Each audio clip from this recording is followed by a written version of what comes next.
Hello friends, welcome to Malasana Explain session.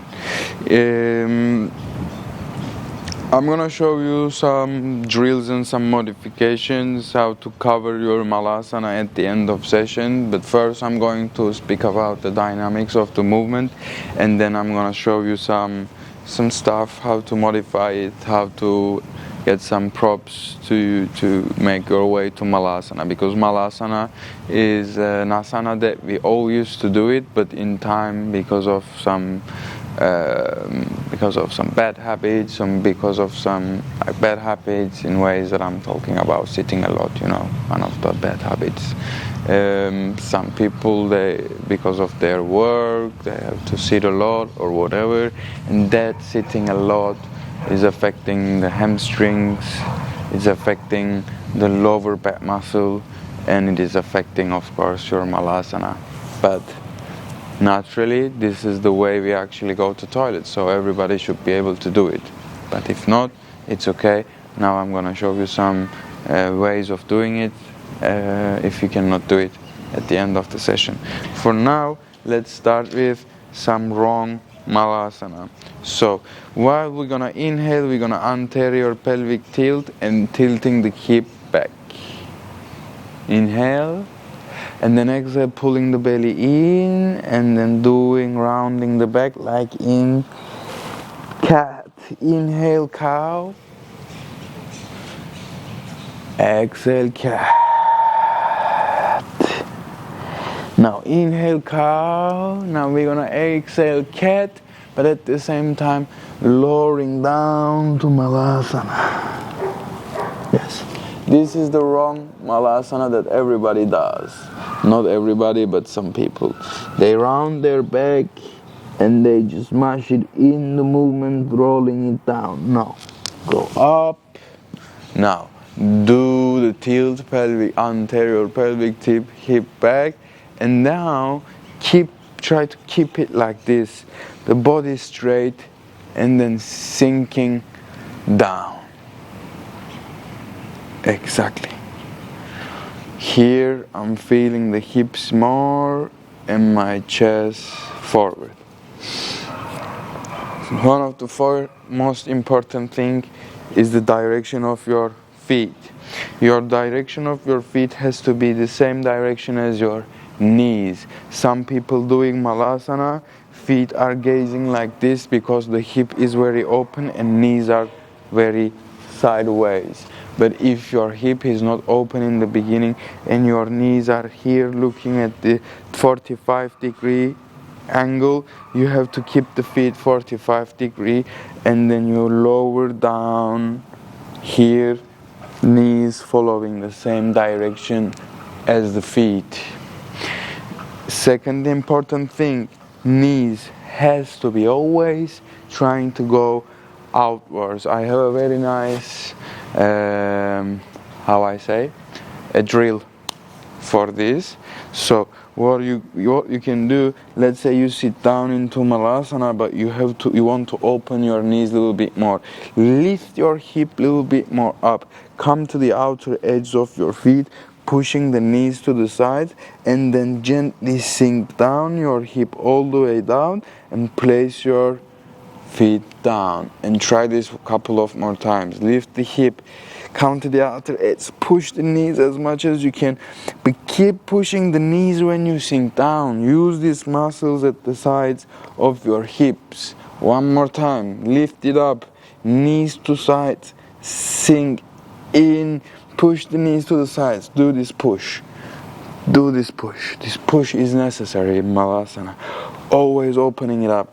And when you want to put your elbows in again, you do this push as much as you can with the strength of your hips, and then put the elbows in and help it out.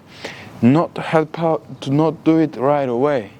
Push your knees first with your own strength, and then to the point that you cannot do it anymore, you use the help of the elbows. You realize at the same time, while this pushing action happens with the knees to the sides, at the same time, similar action is happening with the pelvic down and forward.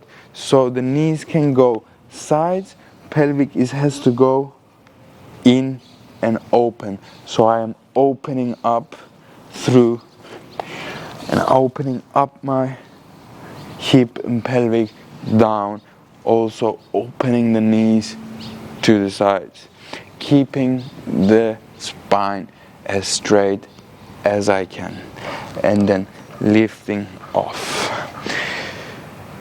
In the beginning of your practice, you can do the Malasana a couple of times dynamically, and then you can stay there a couple of breaths, keeping the spine, aligning up, reaching to sky, and then hip sinking down. Once you came here, you can do many stuff. You can lean to one shoulder and push one knee away. These are good modifications to be able to help you to get better in your Malasana. Leaning, pushing the other knee, also very good. And there are many different mobility movements here that you can just join in my mobility session, hip mobility session, or in other sessions. So how to modify it? First, you can use, some people, the heels stays lifted. You can roll your mat, always, mat is always here, block might not be. You can roll your mat and you can place your heels down till the time you are comfortable, and you're rolling your mat less and less more to find the comfortable seated position in your Malasana. You can find a towel or something to put underneath your knees here. Again, it helps it out, keeps you a little bit up high to stay here. Or you can also, in the beginning, to push the heels down. So maybe you cannot push the heels down here and staying like this, but you can move your hands forward, and then maybe you can push the hip down, moving the hands forward. In time, slowly, you can start bringing your hands back, lifting the chest up. Or also, I don't have anything here to show you, but if you find a stable object that where you can hold, it can be like a stairway holder, it can be like any door, like gate or anything that you can hold on. You hold on to this object and then you gently sink down. I'm holding the object, imagining holding an object, and then you sink down holding the object. Couple of times you go up and down, and then at the end you stay here with the object, leaning a little bit back, trying to keep the straight line with the spine, and trying to find back your beautiful Malasana, and then enjoy it. When Malasana is something that you have to do daily, even there is no moment of practice, which after a while you naturally always create that space, but sometimes shit happens and you cannot do anything. You find a silent spot for yourself, sitting in Malasana for a couple of minutes, and even that is kind of like grounding and bringing you back to center. So use this groundation and enjoy it. Namaste.